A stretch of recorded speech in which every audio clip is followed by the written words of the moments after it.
بسم اللہ الرحمن الرحیم وَإِذْ قَالَ مُوسَىٰ لِقَوْمِهِ، اور جب کہا موسیٰ علیہ السلام نے اپنے قوم سے، ان اللہ یأمرکم، بے شک اللہ تعالیٰ تمہیں حکم دیتا ہے، ان تذبحوا بقرہ، تم ایک گائے ذبح کرو۔ قالوا اتتخذنا ہزوا، کہنے لگے کیا بناتا ہے تو ہمیں مذاق۔ قال اعوذ باللہ، فرمایا میں پناہ میں آتا ہوں اللہ تعالیٰ کی، ان اکون من الجاہلین، اس بات سے کہ ہو جاؤں میں جاہلوں میں سے۔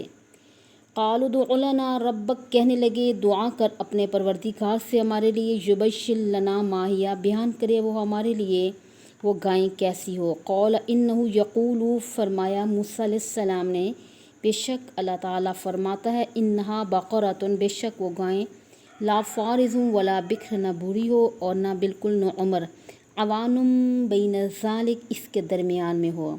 ففعلوا ما تؤمرون، پس کرو تم جس کا تمہیں حکم دیا جاتا ہے۔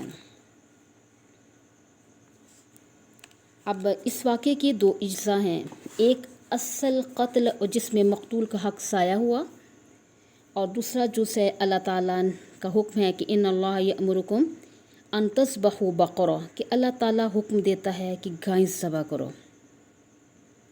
چونکہ اللہ تعالیٰ کا حکم بندوں کے حق پر مقدم ہے، اس لیے گائیں ذبح کرنے کے واقعے کو مقدم رکھا اور اصل واقعہ قتل کو مؤخر کر دیا۔ قرآن پاک میں دوسری مثالیں بھی ملتی ہیں نا کہ جنہیں اللہ تعالیٰ کے حق کو بندوں پہ مقدم کیا، مثلاً وَقَضَىٰ رَبُّكَ أَلَّا تَعْبُدُوا إِلَّا إِيَّاهُ بِالْوَالِدَيْنِ إِحْسَانًا، تیرے رب نے فیصلہ کر دیا کہ اس کے سوا کسی کی عبادت نہ کرو اور والدین کے ساتھ حسن سلوک سے پیش آؤ۔ گویا اللہ تعالیٰ نے اپنا حق پہلے بیان کیا اور والدین شینی بندوں کا بعد میں بیان کیا۔ اب اسی طرح دیکھیں کہ سورہ لقمان میں آتا ہے کہ وَإِن جَاهَدَاكَ عَلَىٰ أَن تُشْرِكَ بِي مَا لَيْسَ لَكَ بِهِ عِلْمٌ فَلَا تُطِعْهُمَا، اگر ماں باپ اللہ تعالیٰ کے حقوق ضائع کرنا چاہیں، یعنی تمہیں شرک پر آمادہ کریں، تو ان کی اطاعت مت کرو۔ اب یہاں پر اللہ تعالیٰ نے اپنے حق کو والدین کے حق پہ مقدم رکھا ہے۔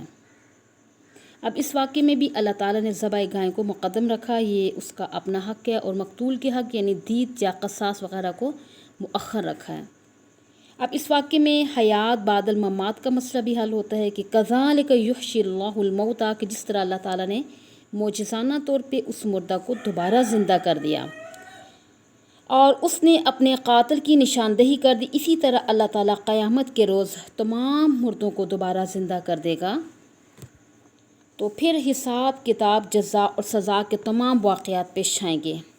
وجہ قتل جو ہے کہ مولا علی قوری رحمہ اللہ تعالیٰ 10ویں صدی کے بڑے پائے کے محدث گزرے ہیں کہ ان کا اصل وطن ہرات تھا مگر مکہ میں آباد ہو گئے۔ انہوں نے عربی میں مرقات کے نام سے مشکات شریف کے بلند پایہ شرح لکھی ہے۔ اپنی اس کتاب میں وہ لکھتے ہیں کہ بنی اسرائیل میں ایک بڑا دولت مند شخص تھا اور جس کی ایک بیٹی تھی، کسی نے اس کے نکاح کا پیغام بھیجا مگر اس شخص نے قبول نہیں کیا، اور جس کی وجہ سے اسے قتل کر دیا گیا۔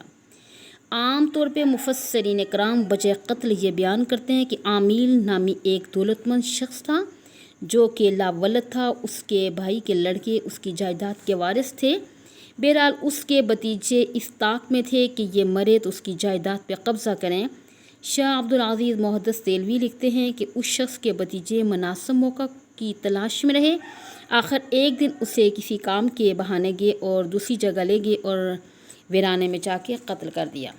اس کے بعد انہوں نے خود ہی رونا پیٹنا شروع کر دیا کہ کسی نے ان کے چچا کو قتل کر دیا، حتیٰ کہ قریبی بستی والوں پہ قتل کا الزام لگایا اور ان سے دیت بھی طلب کی، مگر بستی والوں نے اس قتل میں ملوث ہونے کی نفی کی اور کہا کہ ہم اس معاملے میں بالکل بے گناہ ہیں۔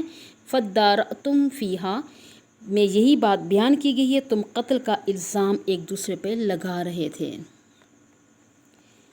اب قانون قسامت یہ ہے کہ اگر کسی مقتول کے قاتل کو پتہ نہ چلتا ہو کہ کون ہے، کہ وقوع قتل سے قریب ترین بستی کے لوگوں سے قتل کے متعلق دریافت کیا جائے گا، اگر وہ انکار کریں تو ان میں سے 50 آدمی منتخب کر کے قسم دلائی جائے گی کہ نہ انہوں نے خود قتل کیا ہے اور نہ وہ قاتل کو جانتے ہیں۔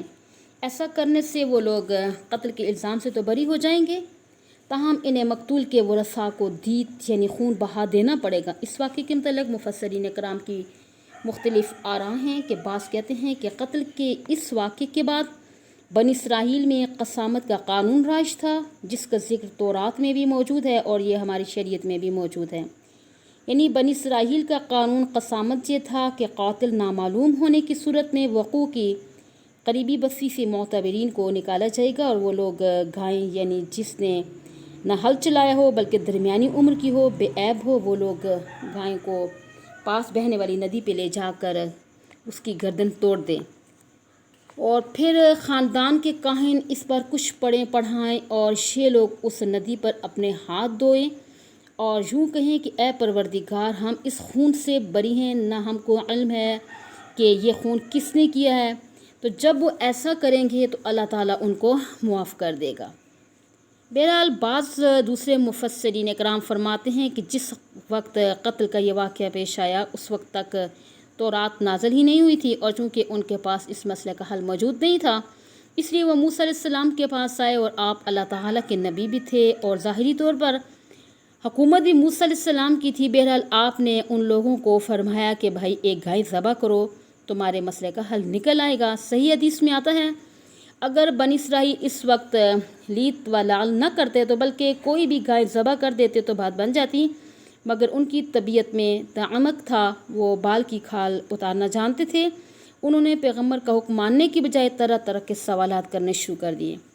نتیجہ یہ ہوا کہ جو سوال کرتے گئے تو ویسے ہی سختی بڑھتی گئی، حتیٰ کہ کوئی بھی راستہ نکلنے کا نہ رہا، وہ مجبور ہو گئے، مگر اس حلیہ سازی میں کافی عرصہ گزر گیا۔ انہوں نے حضرت موسیٰ علیہ السلام کے حکم پر عمل نہ کیا، اس لیے نبی پاک صلی اللہ علیہ وآلہ وسلم کا ارشاد ہے کہ تعمق اچھا نہیں، ہر بات میں بال کی کھال نہ اتارو بلکہ حکم پر عمل کرو۔ جس قدر زیادہ باریکی ہو جاؤ گے تو اس قدر سختی میں مبتلا ہو جاؤ گے اور آخر مجبور ہو جاؤ گے۔ بہرحال قاتل کی تلاش کے لیے موسیٰ علیہ السلام نے ایک لمبا راستہ اختیار کیا کہ اس طرح گائیں ذبح کرو، پھر اس کے جسم کا ایک ٹکڑا مقتول کی لاش پر مارو، وہ خود یعنی اپنے قاتل کا نام بتا دے گا۔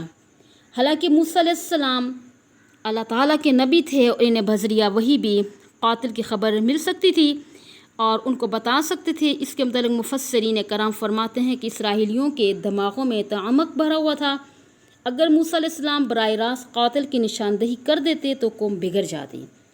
تو موسیٰ علیہ السلام ان کی عادات کو خوب سمجھتے تھے۔ جب وہ تورات لے کر آئے تھے اور اس وقت بھی بنی اسرائیلوں نے اسے یعنی اللہ تعالیٰ کی کتاب ماننے سے انکار کر دیا تھا، آخر مجبور ہو کر انہوں نے اسے تسلیم کیا۔ پھر انہوں نے عہد و پیمان کو بھی توڑا۔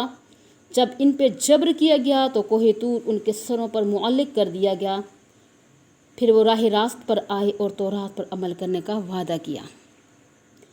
بہرحال امام شاہ ولی اللہ محدث دہلوی فرماتے ہیں کہ اس قسم کی برائیاں یعنی نبی کے علم و عمل سے علیحدگی کی بنا پر پیدا ہوتی ہیں اور نبی سے لا تعلقی 3 وجوہ سے ہوتی ہیں۔ اولاً بے خبری، یعنی امتی کو اس بات کا علم نہیں ہوتا کہ نبی کا عمل اور عقیدہ کیا ہے۔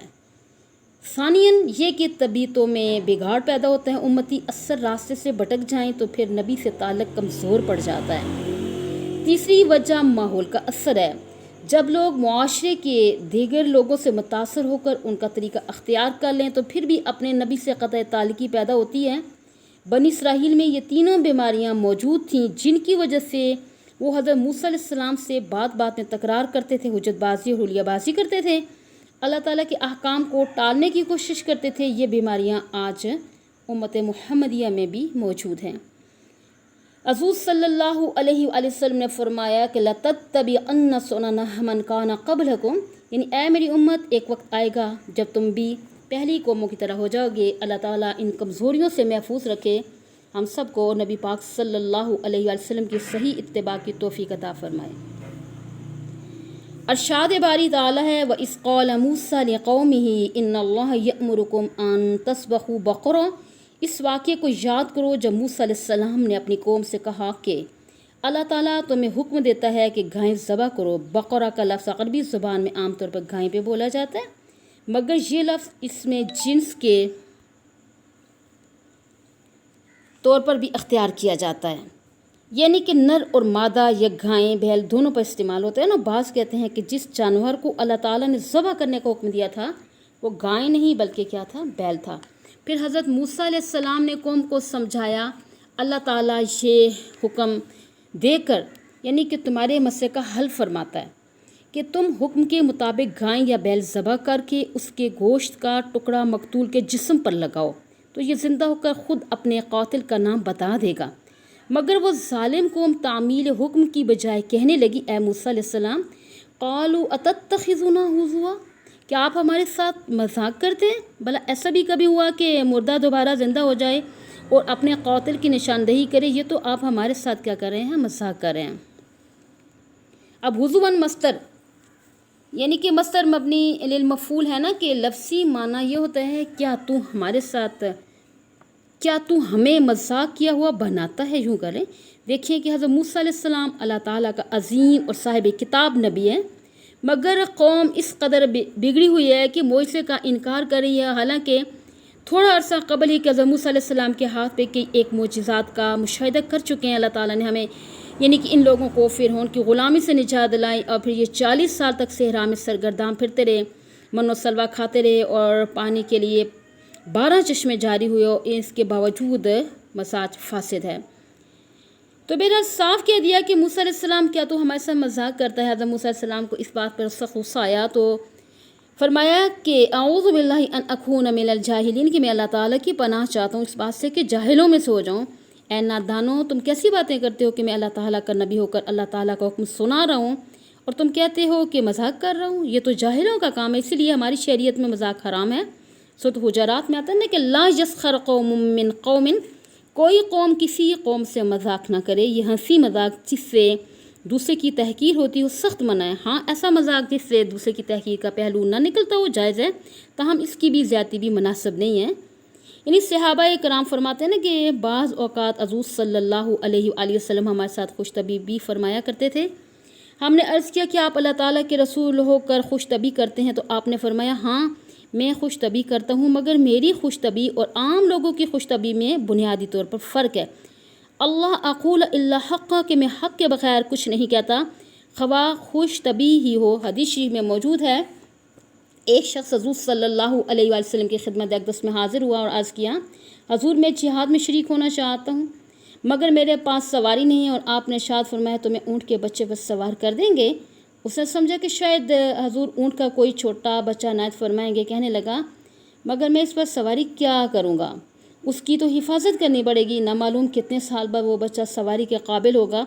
اس کی یہ بات سن کر حضور صلی اللہ علیہ وآلہ وسلم مسکرائے اور فرمایا کہ تم نے اونٹ کے بچے کو بالکل چھوٹا بچہ کیوں سمجھ لیا ہے؟ بلکہ بڑا اونٹ بھی تو کسی اونٹ کا بچہ ہی ہوتا ہے۔ میں تمہیں اونٹ کا وہ بچہ دوں گا جو سواری کے قابل ہوگا۔ اسی طرح ایک بوڑھی حضور صلی اللہ علیہ وآلہ وسلم کی خدمت میں حاضر ہوئی اور عرض کیا کہ اللہ تعالیٰ کے نبی میرے لیے جنت کی کیا کریں؟ دعا فرمائیں۔ آپ نے ارشاد فرمایا، اے فلاں، کوئی بڑھیا جنت میں داخل نہیں ہو سکتی، وہ بیچاری پریشان ہوگی۔ جب وہ روتی ہوئی جانے لگی تو حضور صلی اللہ علیہ وآلہ وسلم اسے واپس بلوایا، فرمایا کہ میں نے صحیح بات کی ہے، جنت میں بوڑھی عورت نہیں جائے گی، بلکہ جو بھی جائے گا جوانی کے عالم میں جائے گا، اور جنتی مرد عورت سب کتنے ہوں گے؟ 30-35 سال کے ہوں گے، یعنی کہ وہ جنت میں جائیں گے۔ الغرض حضرت موسیٰ علیہ السلام نے فرمایا کہ پناہ خدا میں مذاق کر کے جاہل بن جاؤں، یہ کہ شان نبوت کے خلاف ہے کہ میں تمہیں اللہ تعالیٰ کا پیغام پہنچا رہا ہوں، اس کا حکم سنا رہا ہوں، اور تم اسے مذاق سمجھ رہے ہو۔ اب وہ سمجھے یہ تو سنجیدہ بات ہے۔ بہرحال انہوں نے سوالات کرنے شروع کر دیے، اور جن کا ذکر آگے آ رہا ہے۔